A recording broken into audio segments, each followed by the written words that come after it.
2 Samuel pasal yang ke-6 ayat yang ke-11. Saya ikuti saja apa yang Roh Kudus mau, dan biarkan Dia menjamu kita dalam kehendaknya. 2 Samuel pasal yang ke-6, perhatikan pada ayat yang ke-11, firman Tuhan berkata, 3 bulan lamanya tabut Tuhan itu tinggal di rumah Obed-Edom, orang Gad itu. Dan Tuhan memberkati Obed-Edom dan seisi rumahnya. Diberitahukanlah kepada Raja Daud demikian, Tuhan memberkati seisi rumah Obed-Edom dan segala yang ada padanya oleh karena tabut Allah itu. Lalu Daud pergi mengangkut tabut Allah itu dari rumah Obed-Edom ke kota Daud dengan sukacita. Apabila pengangkat-pengangkat tabut Tuhan itu melangkah maju 6 langkah, maka ia mengorbankan seekor lembu dan seekor anak lembu gemukan. Dan Daud menari-nari di hadapan Tuhan dengan sekuat tenaga. Ia berbaju efod dari kain lenan. Sampai di sini saudara. Kalau Anda membaca kisah tentang tabut Tuhan ini, Daud pernah buat kesalahan yang sangat fatal sekali. Ada hal yang sangat bodoh yang dia buat, yang seharusnya tidak boleh dibuat oleh orang yang kenal dengan Allahnya. Bangsa Israel pernah mengalami suatu zaman di mana Allah begitu real, begitu nyata dalam kehidupannya. Tidak ada bangsa yang mengalami akan privilege kehormatan begitu besar seperti yang dialami oleh orang-orang Israel. Musa berkata, yang membedakan kami dengan bangsa lain ialah karena Engkau Tuhan berjalan bersama dengan kami. Tidak ada bangsa yang memiliki Allah seperti mereka pada waktu itu. Allah begitu nyata. Setiap kali mereka berseru, maka Tuhan mendengar seruan mereka. Ketika mereka bertanya, maka Allah menjawab mereka. Waktu mereka mencari Tuhan, maka mereka menemukan Dia. Bukankah itu suatu kehormatan, privilege yang luar biasa? Nah, tetapi oleh karena mereka tidak menyadari bahwa untuk bergaul dengan Allah, mereka harus kenal dengan pribadinya. Maka tiba pada waktunya, orang Israel murtad, mereka akhirnya dikuasai oleh imam dan anak-anak imam yang jahat, yaitu Eli, Hofni, dan Pinehas. Mereka berbuat yang najis di hadapan Allah. Mereka mencemarkan tempat kudusnya dengan perzinahan mereka. Imamnya menggemukkan badannya dengan mengambil bagian terbaik hanya untuk diri pribadinya sendiri dan tidak lagi peduli dengan Allah. Nah, satu kali di tengah-tengah kejahatan daripada orang Israel, firman Tuhan menceritakan mereka mengalami peperangan dengan orang-orang Filistin. Waktu mereka berperang, oleh karena hati mereka jauh dari Tuhan, Alkitab mengatakan mereka kalah dan banyak orang yang mati pada hari itu. Lalu oleh karena mereka dikuasai oleh roh agamawi yang legalistik. Nah, ini bahayanya, orang kenal Tuhan, punya roh Allah di dalam hidupnya, tapi dikuasai roh agamawi. Yang muncul adalah teori-teori masa lalu dicoba dimasukkan dalam kondisi mereka pada hari itu. Nah, mereka bukannya tanya kepada Allah dan bertobat kepada Tuhan. Alkitab berkata, mereka berpikir, mari kita ambil tabut Allah yang di Silo.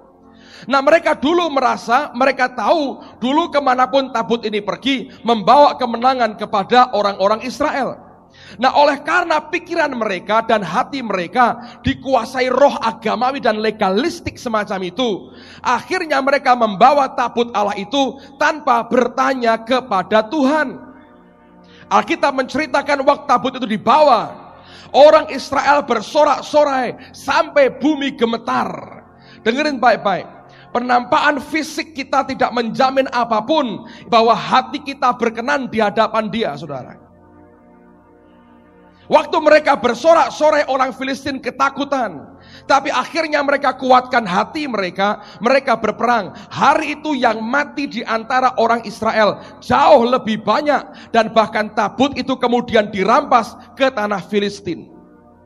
Nah, singkat cerita, tabutnya dimasukkan di kuil Dagon. Dan berkali-kali orang Filistin menjumpai Dagon itu tertelungkup dalam posisi menyembah ke arah tabut. Dan yang terakhir malah patah lehernya.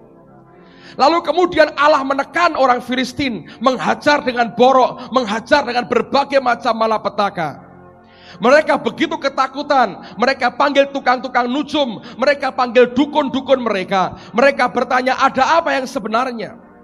Lalu mereka berkata, Tuhan Allah Israel sedang menghajar kamu. Lalu kemudian mereka bertanya, lalu apa yang harus kami perbuat? Dan dia berkata, berikanlah hormatmu kepada Allah Israel. Caranya bagaimana? Pulangkan tabut Tuhan ini, tapi jangan engkau sendiri yang pulangkan, biarkan dia pulang sendiri.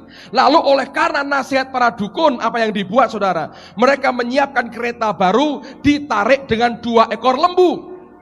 Lalu tabut itu ditaruh di atas kereta itu, dan tidak ada satu orang pun yang mengendalikannya.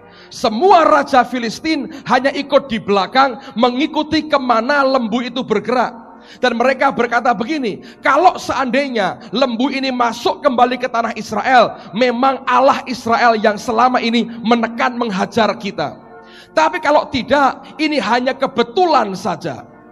Nah, firman Tuhan berkata, semua raja Filistin, tidak satu orang pun berani menyentuh kereta itu. Mereka hanya mengikuti dari belakang. Mereka mempersembahkan banyak korban berupa emas kepada Allah Israel sebagai penghormatan mereka kepada Allah Israel. Ternyata tabut itu dan lembu itu membawa tabut itu masuk kembali ke tanah daripada Yosua. Dan pada waktu itulah mereka sadar Allah Israel yang menghajar mereka. Nah, cukup lama dibiarkan di sana. Sempat orang-orang Israel buat kesalahan dan kebodohan, mereka buka isi tabutnya, mereka mau lihat, Allah menghajar mereka dan banyak orang mati hari itu. Zaman Samuel tidak terjadi apa-apa, tabut dibiarkan di tempatnya. Zaman Saul apalagi, ini orang tidak cari Tuhan, malah cari orang-orang yang tidak benar, dan akhirnya cari dukun juga. Nah, zaman Daud jadi raja, dia seorang pribadi yang kenal dengan Allahnya, dia cinta dengan Tuhannya, dia tahu apa artinya tabut itu bagi orang Israel, dia tahu apa artinya tabut itu buat kerajaannya, dia tahu apa artinya kehadiran Tuhan di tengah-tengah umatnya, dia sadar betul. Tapi orang ini pun buat kesalahan. Apa yang dia buat, saudara? Dia mencoba memindahkan tabut itu dari tempatnya, dari rumah Abinadab, dengan cara dia membuat kereta baru yang ditarik lembu.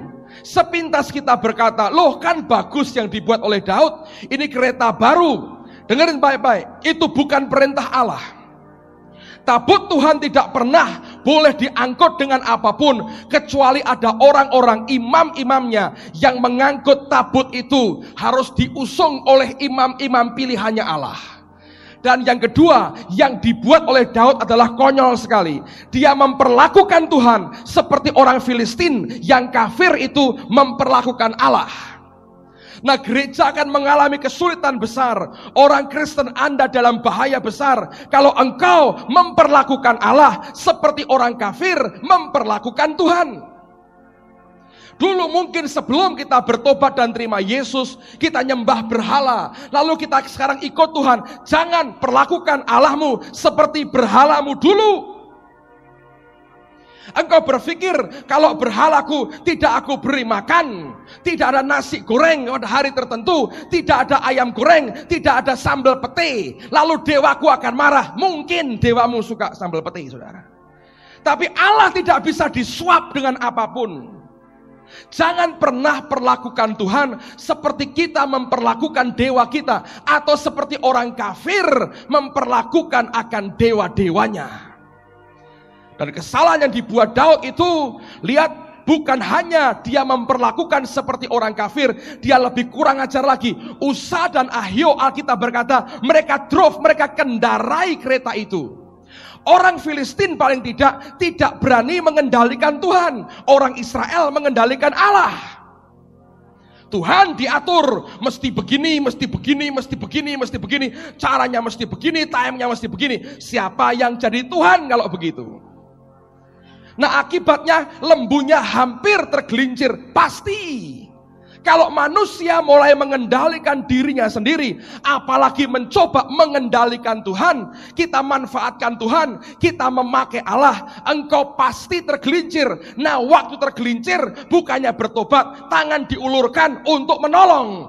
Allah berkata, kira-kira ngomong gini, lu kira gua lumpuh ya, perlu pertolonganmu. Disambar usaha dan mati seketika itu juga. Berhadapan dengan hadirat Allah, sesuatu yang exciting, yang menyenangkan, menggairahkan. Tapi sekaligus saya berkata, sometimes it's really deadly, saudara. Sungguh-sungguh mematikan. Ananias Safira mati, saudara. Usa mati. Alkitab berkata, kalau Anda baca kisahnya, Daud begitu marah, masih marah dengan Tuhan, dan dia ketakutan. Dia berkata, aku tidak berani teruskan bawa tabut ini. Lalu apa yang terjadi? Dia simpan tabut itu di rumah Obed-Edom selama 3 bulan. Dan selama 3 bulan itu, keluarga Obed-Edom diberkati luar biasa oleh Allah. Dan Daud dengar itu. Orang yang kenal Tuhan akan cepat sekali dia tangkap apa yang Allah sedang perkatakan dalam hidupnya. Sadar, caranya keliru. Sikap hatinya keliru, perlakuannya terhadap Allah keliru, dan dia tahu akan hukum Tuhan. Tabut harus diusung oleh imam-imam pilihannya. Saya mau beritahu saudara, Allah tidak pernah pilih barang, tapi Allah pilih orang. Allah tidak pernah pilih sesuatu, Dia pilih akan pribadi-pribadi yang cinta kepadanya. Kalau saudara memiliki persekutuan dengan Dia, engkau memperkenan akan hatinya, engkau memberikan hidupmu kepadanya, Allah akan pilih hidup saudara untuk Dia bisa menyatakan kemuliaannya. Amen, saudara. Tuhan tidak perlu kereta baru, Allah tidak perlu lembu tambun. Tuhan perlu saudara dan saya. Dia memilih akan manusia, bukan barang. Coba buka 1 Samuel, saudara.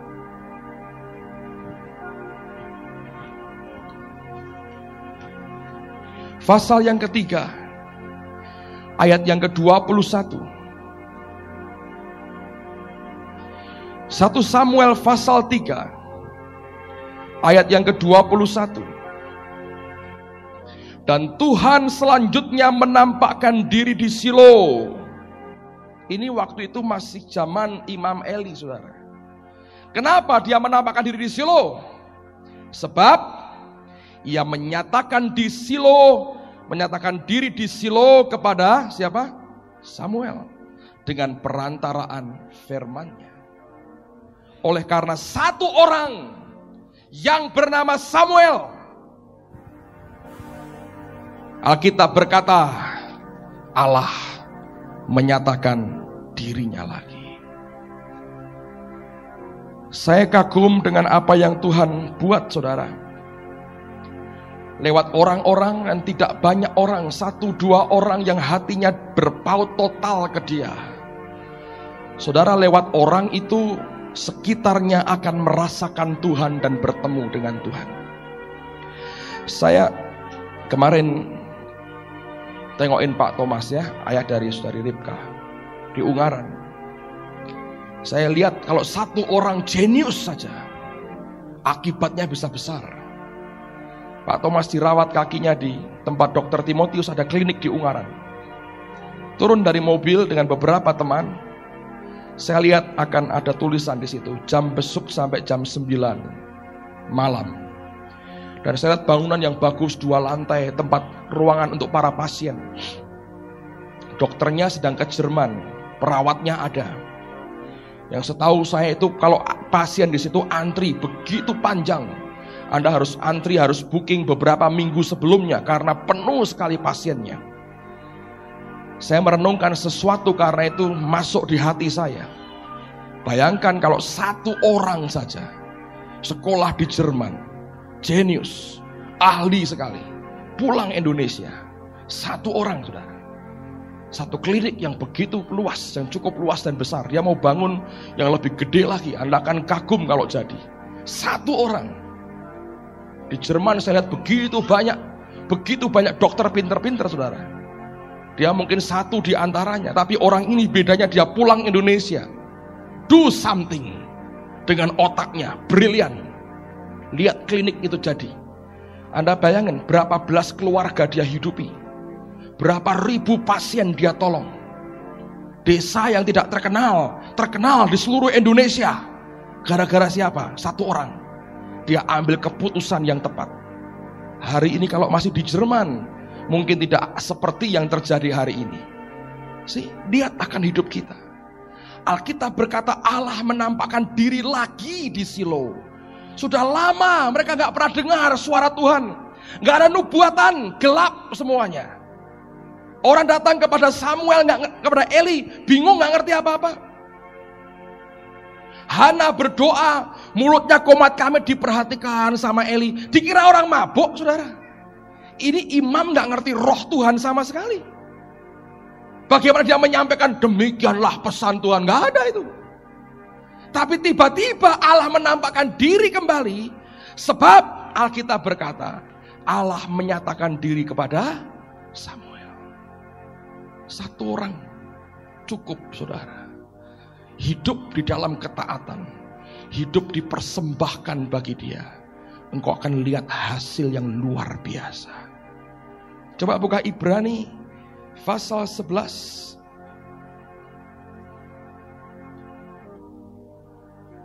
Ayat 12. Ibrani 11 ayat yang ke-12. Oh, saya suka ayat ini. Saya berdoa jadi pegangan hidup kita. Itulah sebabnya, mari kita baca aja bersama-sama. Sudah ketemu semua? Ya sudah, angkat Alkitabmu tinggi-tinggi supaya saya bisa melihat. Ibrani 11 ayat 12. Kita baca sama-sama. 2, 3. Itulah sebabnya, maka dari berapa? Satu orang, malahan orang yang telah mati pucuk, terpancar keturunan besar seperti bintang di langit dan seperti pasir di tepi laut yang tidak terhitung. Dalam bahasa Inggrisnya dikatakan dari satu orang, and him as good as dead, saudara. Satu orang yang seperti orang mati kondisinya. Tapi that is the key, itu kuncinya. Dari satu orang, and him as good as dead. Daud belajar sesuatu. Tabut itu mau tinggal pada orang, bukan pada barang. Dia boleh buatkan kereta kencana, bukan itu yang Allah cari. Dia cari hati orang untuk dia mau tinggal di dalamnya. Amen, saudara. Balik lagi. 2 Samuel pasal yang ke-6. Lihat pada ayat yang ke-13. Saya ulang lagi buat saudara. 2 Samuel pasal 6. Ayat yang ke-13. Firman Tuhan berkata, apabila pengangkat-pengangkat tabut Tuhan itu melangkah maju 6 langkah, maka ia mengorbankan seekor lembu dan seekor anak lembu gemukan. Nanti kelak zaman Salomo ketika tabut dipindah lagi, Salomo buat lebih gila. Coba lihat saya baik-baik. Mari bayangkan peristiwa itu. At least minimal 4 imam bawa tabut. Dia jalan 6 langkah. 1, 2, 3, 4, 5, 6. Daud berkata stop. Langkah ke-7, sebelum langkah ke-7, apa yang terjadi? Dia potong seekor lembu dan seekor domba. Anda bisa bayangkan itu berapa liter darah yang keluar. Dipotong di depan imam, darahnya dimuncratkan habis, saudara.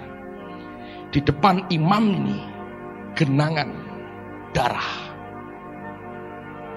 1 lembu, 1 domba. Waktu langkah ke-7 imamnya, kaki mereka dicelupkan dalam genangan darah. Waktu mereka jalan dalam genangan darah. 6 langkah lagi, genangan itu belum kering. Daud berkata, berhenti. Seekor lembu, seekor domba, sembelih lagi. Di depannya genangan darah lebih banyak lagi. Lalu ketika langkah ke berikutnya, dicelupkan lagi dalam genangan darah.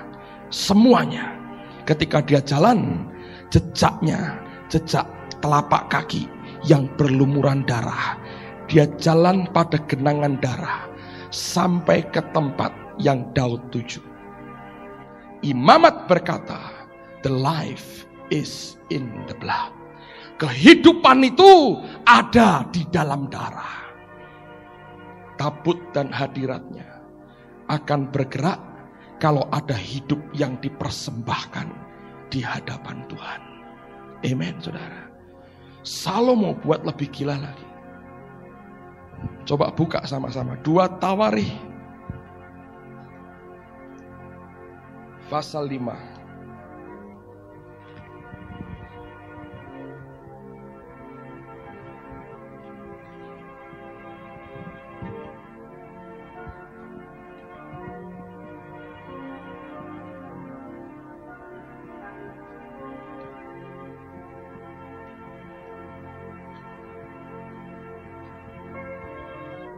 Ayat yang kedua, pada waktu itu Salomo menyuruh para tua-tua Israel dan semua kepala suku, para pemimpin puak orang Israel berkumpul di Yerusalem untuk mengangkut tabut perjanjian Tuhan dari kota Daud, yaitu Sion. Maka pada hari raya di bulan ke-7 berkumpullah di hadapan raja semua orang Israel. Setelah semua tua-tua orang Israel datang, maka orang Lewi mengangkat tabut itu.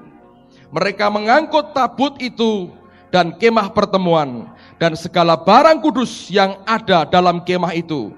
Semuanya itu diangkut oleh imam-imam dan orang-orang Lewi. Tetapi Raja Salomo dan segenap umat Israel yang sudah berkumpul di hadapannya berdiri di depan tabut itu dan mempersembahkan kambing domba dan lembu sapi yang, perhatikan, tidak terhitung dan tidak terbilang banyaknya. Anda bisa bayangkan seperti apa banjir darah yang di hadapan tabut itu. Dan darah yang paling berharga adalah darah anak domba Allah sendiri yang diberikan oleh Yesus 2000 tahun yang lalu. Kita adalah orang-orang yang terhisap di dalamnya. Tapi bukan hanya darahnya yang dikorbankan, sesungguhnya Allah merindukan bahwa orang-orang percaya juga memberikan hidupnya bagi Dia. Allah merindukan orang-orang percaya memberikan kehidupannya di hadapan akan hadirat-Nya. Saudara yang rindu hadirat Allah memenuhi hidupmu setiap saat, persembahkan hidupmu bagi Dia. Berjalan dalam ketaatan. Setiap kali engkau berjalan dalam ketaatan, engkau akan menikmati Tuhan dengan cara yang belum pernah engkau nikmati sebelumnya. Mazmur pasal 50. Sorry, MK akan sedikit kacau. Bahan tadi pagi berbeda. Tapi saya harus mentaati Tuhan. Nggak apa-apa. Itu bahan bukan untuk mengikat saudara. Amen, saudara. Yang tidak datang sore Anda bersaksi. Mungkin saya tidak khotbah apa yang tadi saya sampaikan pagi secara utuh. Biar saling melengkapi. Saya hanya hamba Tuhan. Ini di luar apa yang saya rencanakan. Tetap Anda boleh ambil lembaran MK untuk bahan pegangan saja. Selebihnya biarkan Roh Kudus yang berurusan dengan MK saudara. Mazmur 50. Mazmur Asaf. Yang maha kuasa Tuhan Allah berfirman dan memanggil bumi. Dari terbitnya matahari sampai kepada terbenamnya. Ayat 2. Dari Sion puncak keindahan. The perfection of beauty. Allah tampil bersinar. Allah kita datang dan tidak akan berdiam diri. Di hadapannya api menjilat. Di sekelilingnya bertiup badai yang dahsyat. Ia berseru di atas langit di atas. dan kepada bumi untuk mengadili umatnya. Ayat yang kelima, inilah yang membuat akan puncak keindahan terjadi. Firman Tuhan berkata, bawalah kemari orang-orang yang kukasihi, yang mengikat perjanjian dengan aku berdasarkan korban sembelian. Anda tahu, kata orang-orang yang dikasihi dalam terjemahan yang lain dalam Ibraninya digunakan kata hasid, yaitu orang yang memberikan hak hidupnya. Puncak keindahan akan terjadi kalau ada orang memberikan hak hidupnya. Hari Kamis saya bersaksi bagaimana Tuhan kerja di Jakarta minggu yang lalu.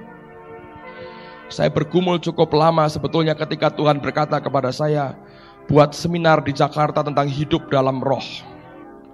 Saya bergumul cukup lama karena ada pergolakan pribadi dalam hati saya untuk bergerak semacam itu. Kenapa? Karena sejak saya full time, saya nggak pernah minta pelayanan kepada orang, saudara. Nggak pernah saya berkata, undang saya dong untuk khotbah di tempatmu. Never, tidak pernah. Saya nggak pernah sengaja promosikan diri supaya orang undang saya. Saya tahu kalau bukan Tuhan yang buka jalan, semua daging akan menghasilkan kematian. Tapi hari itu Allah berkata kepada saya, buat seminar di Jakarta, kamu yang omong mereka. Saya bilang, Tuhan jangan begitu. Tuhan berkata, tidak, engkau yang harus beritahu mereka.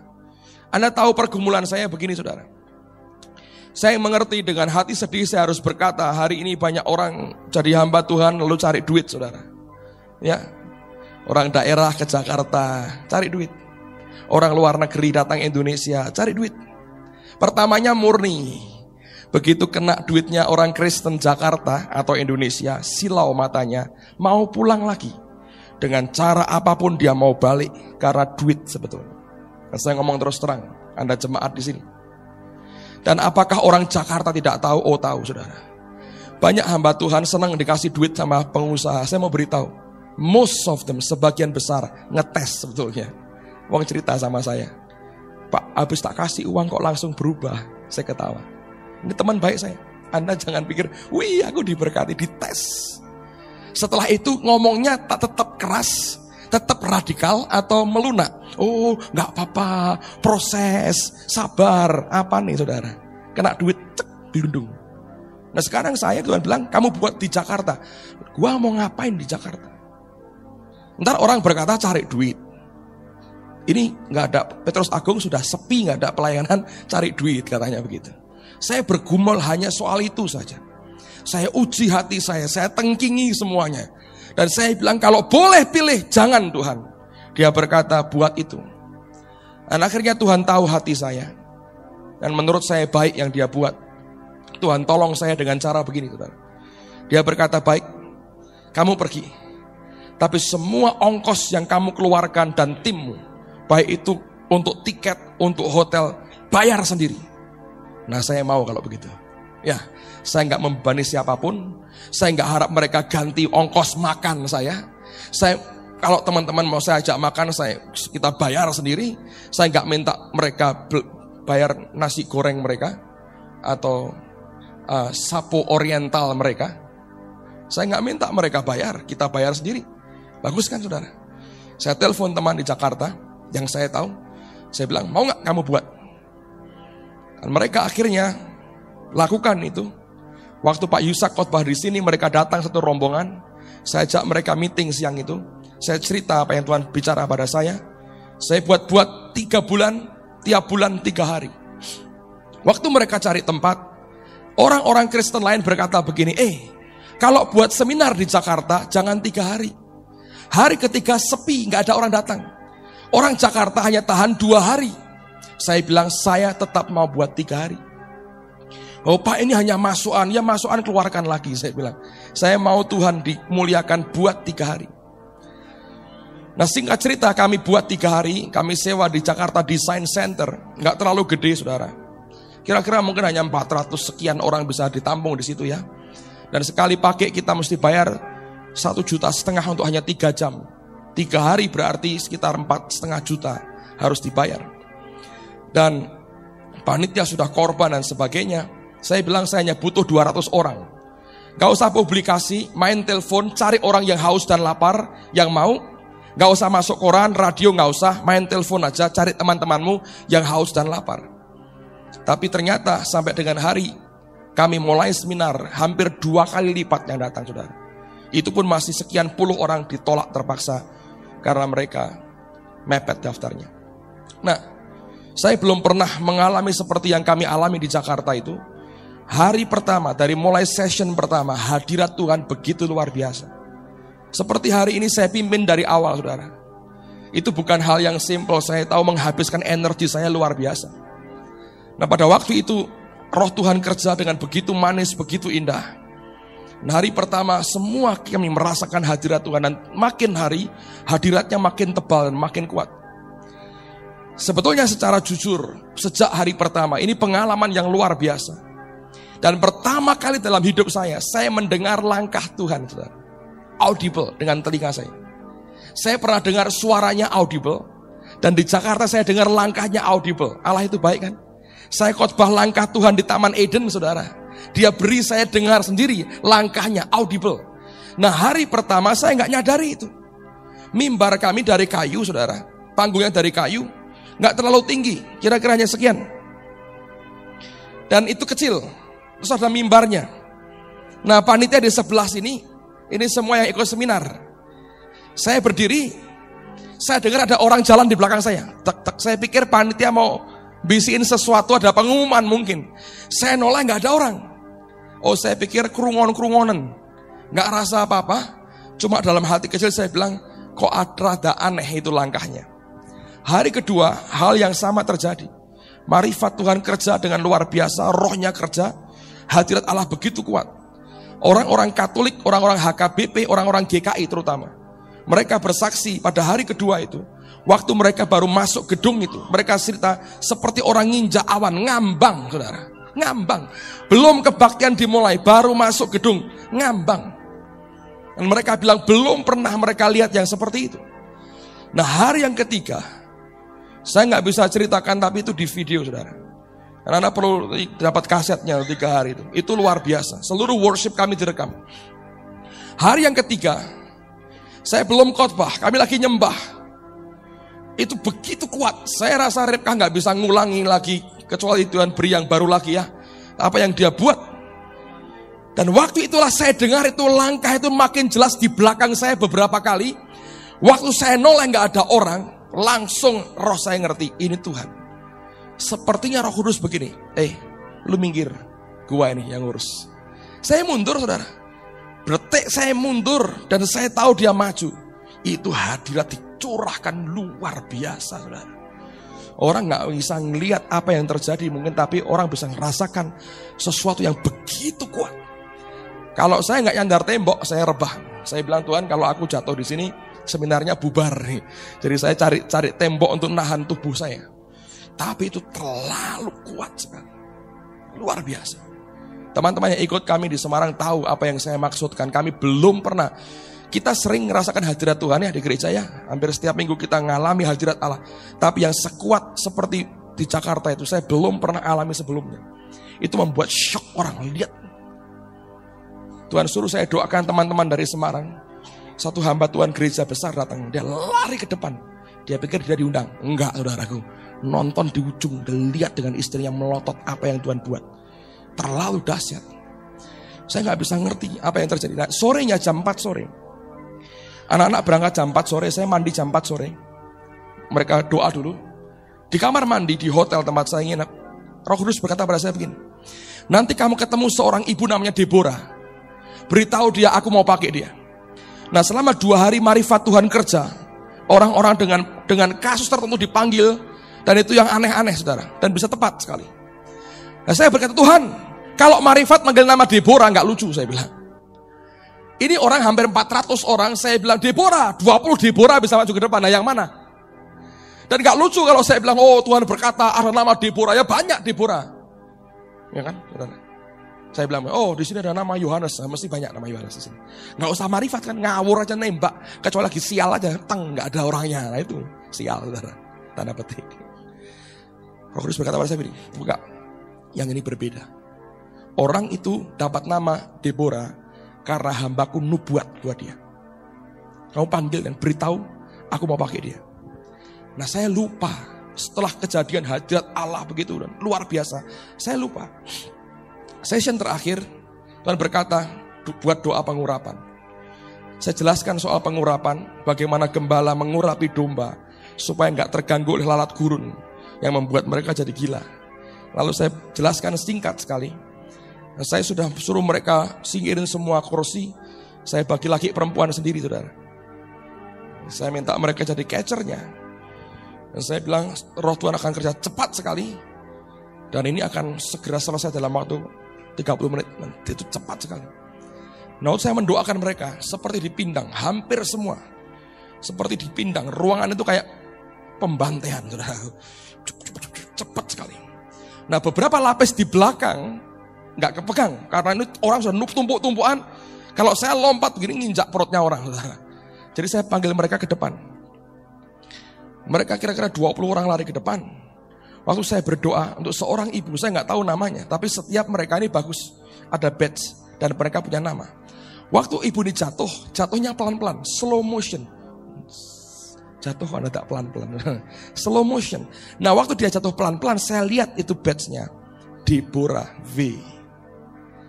Saya kaget, Tuhan berkata ini orangnya. Saya bilang bangunin dia. Dibangunkan. Saya tanya, ibu dapat nama Deborah dari siapa? Bingung. Ini aku dimarahi atau apa? Pertanyaannya kan aneh. Dapat dari mana? Tuhan katanya. Kok bisa ngomong Tuhan? Dari mana? Saya bilang.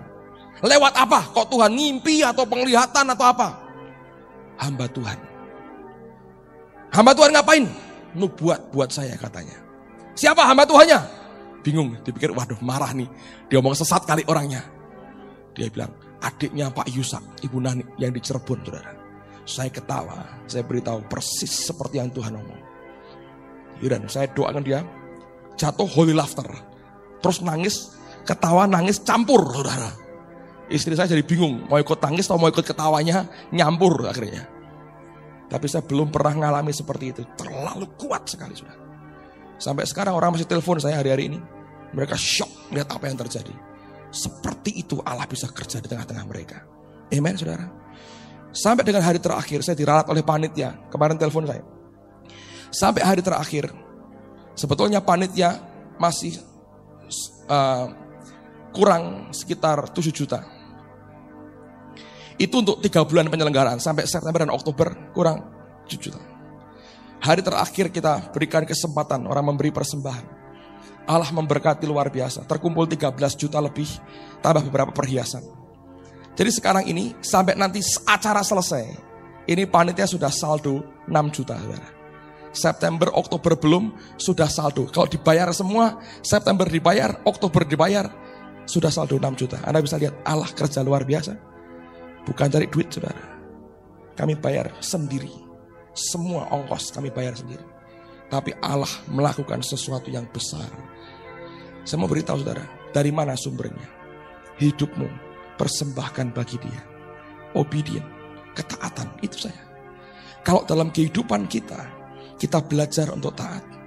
Saudara akan menikmati apa yang indah dari Tuhan. Dalam pekerjaan setiap hari. Dalam studimu, dalam kuliahmu. Kariermu, pekerjaanmu, apapun bisnis Anda. Yang modal kita bisa beri adalah ketaatan. Saya pakai istilah begini. Jangan pasang badan saudara. Persembahkan ketaatan. Kita pasang badan kita. Kita pikir kita bisa. Kita konyol. Jangan, orang Kristen tidak usah pasang badan. Yesus sudah berikan tubuhnya buat kita. Kita hanya persembahkan ketaatan kita di hadapan dia. Engkau akan lihat perkara besar akan terjadi. Darah itu menggenang. Setiap kali imam bergerak, kakinya dicelupkan dalam genangan darah. Imamat, saya ulang lagi berkata, the life is in the blood. Kehidupan ada di dalam darah. Waktu kehidupan ditumpahkan di hadapannya, tabutnya itu akan mulai bergerak. Waktu tabutnya bergerak, engkau lihat keluarga Obed Edom diberkati. Keluarga Abinadab diberkati. Orang Israel diberkati oleh karena tabut itu. Tapi kalau kita hidup dalam ketidaktaatan, tabut itu membawa celaka. Makanya kita harus perlu memiliki yang namanya fear of God. Takut akan Tuhan dalam hidup kita. Kalau kita memiliki takut akan Tuhan dalam hidup kita, Ada sesuatu yang ajaib yang terjadi dalam hidupmu. Tidak mungkin kau merasa kering, tidak mungkin kau merasa sendirian. Karena yang membuat kita berbeda dengan bangsa lain ialah karena Allah itu berjalan bersama dengan kita.